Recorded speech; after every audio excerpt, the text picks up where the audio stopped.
दिल्ली में आम आदमी पार्टी की सरकार है। रीना गुप्ता जी, पहला सवाल मेरा आपसे ही कि ये बच्चे, इनकी गलती क्या थी? यही कि इन्होंने अपना राज्य छोड़कर, अपना घर बार छोड़कर दिल्ली में एक कोचिंग सेंटर को चुना कि वहां पहुंचकर वो पढ़ाई करेंगे, लेकिन उन्हें मिला क्या? आज उनके परिवार सोच रहे होंगे कि क्यों उन्होंने अपने बच्चों को अपनों से दूर भेजा, किस भविष्य के लिए भेजा? आज वर्तमान भी नहीं बचा उनका।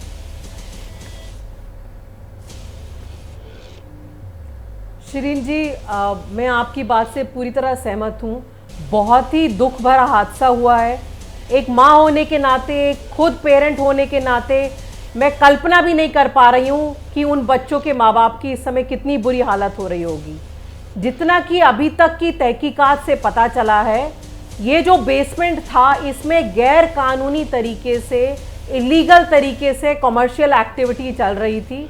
जैसा कि आप जानती हैं कि दिल्ली में कहीं पे भी बेसमेंट में कमर्शियल एक्टिविटी अलाउड नहीं है। यहाँ पे भी जो पेपर्स सामने आए हैं उनसे पता चला है कि परमिशन सिर्फ एक स्टोरेज बनाने की और कार पार्किंग की दी गई थी इस कोचिंग सेंटर को। वहाँ पे उन्होंने गैर कानूनी तरीके से कब वो लाइब्रेरी बनाई और कब वहाँ छात्रों को बैठाया गया, ये पूरा तहकीकात का मामला है कि कैसे वहाँ पे इतनी बड़ी इलीगल एक्टिविटी चल रही थी। जो सामने आया है, फायर एनओसी उनको जो मिली थी वो भी उनको स्टोरेज के लिए मिली थी। 2021 की फायर एनओसी सामने आई है। तो बहुत ही दुखद हादसा है।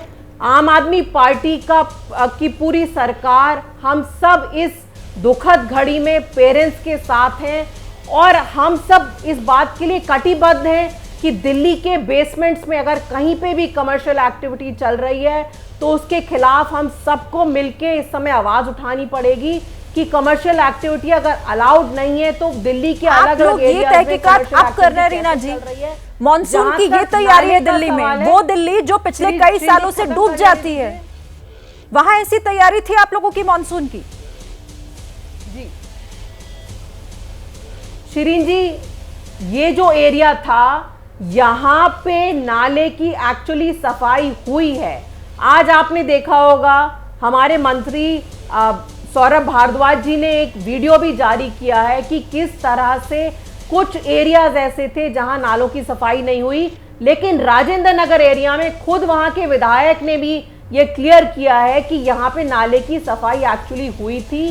पानी भर गया था वहां पे, कोई एसयूवी आई, एसयूवी के जोर से जाने से पानी एकदम से बेसमेंट में चला गया और बच्चे बाहर नहीं निकल पाए। लेकिन सबसे बड़ा सवाल यही है श्रीन जी कि कैसे उस बेसमेंट में वो इलीगल एक्टिविटी चल रही थी। इसकी पूरी तहकीकात हो रही है। जो कोई अधिकारी या जो कोई कर्मचारी, कोई भी इसमें इन्वॉल्व है, किसी ने अगर रिश्वत ली है, अगर किसी ने इस इलीगल एक्टिविटी को नजरअंदाज किया है, एक एक को कड़ी से कड़ी सजा मिलेगी। एक एक को बिल्कुल जितना अगर किसी को सूली पे लटकाने की जरूरत पड़ेगी तो वो भी हमारी सरकार लीगल तरीके से, हर तरीके से फैमिलीज के साथ खड़ी है।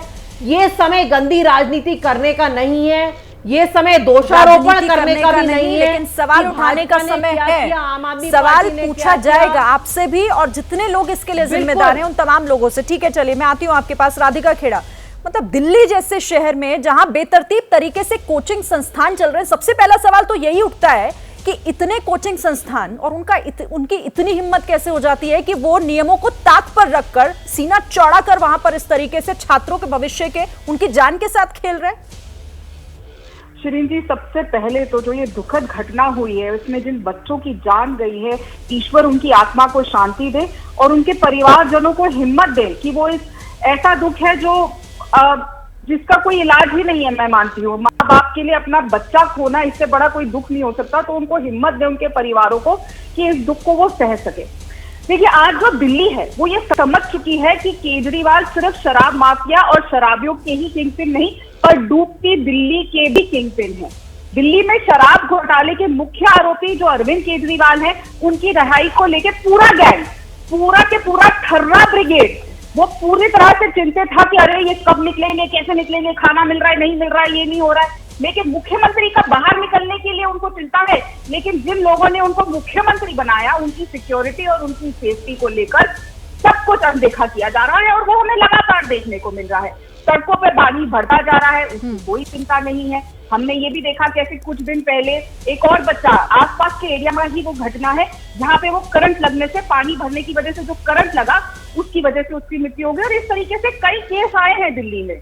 लेकिन लगातार और हर बार जब आप इनसे सवाल करेंगे तो ये बोलेंगे वो तो भारतीय जनता पार्टी का हाथ है, एलजी हमें काम नहीं करने दे रही। पहले ही कहते थे, दिल्ली वासियों को लगातार कहते थे कि अरे आप हमें एमसीडी में हम नहीं है इसलिए हम कुछ नहीं कर पा रहे। केजरीवाल साहब का ऑन रिकॉर्ड ये स्टेटमेंट है, क्योंकि दिल्ली में हम नहीं है इसलिए हम कुछ नहीं कर पा रहे। अब तो आप दिल्ली में एमसीडी में हैं तो आप फिर भी नहीं कर रहे। मुझे ऐसा लगता है कि जो केजरीवाल साहब जब लोकसभा के समय पे बाहर आए थे, उनका आपको याद होगा, उन्होंने लगातार दिल्ली वासियों को कहा था अगर आप मुझे जेल से बाहर देखना चाहते हैं तो ये 7 सीटें दिल्ली की आप हमें जिताएंगे।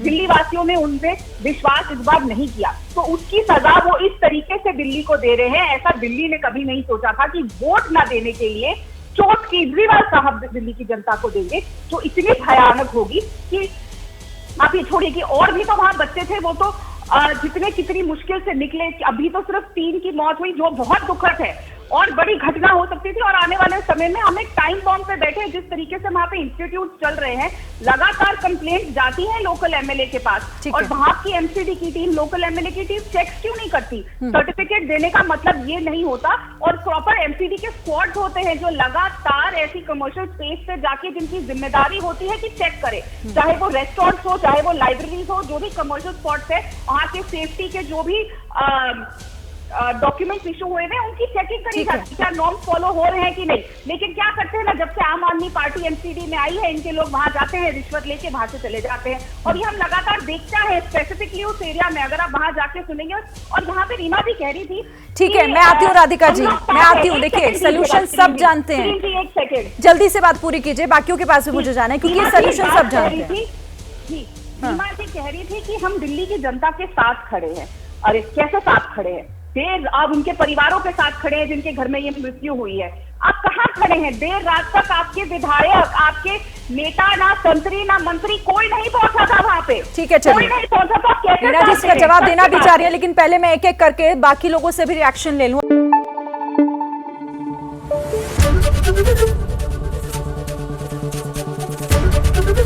एबीपी न्यूज आपको रखे आगे।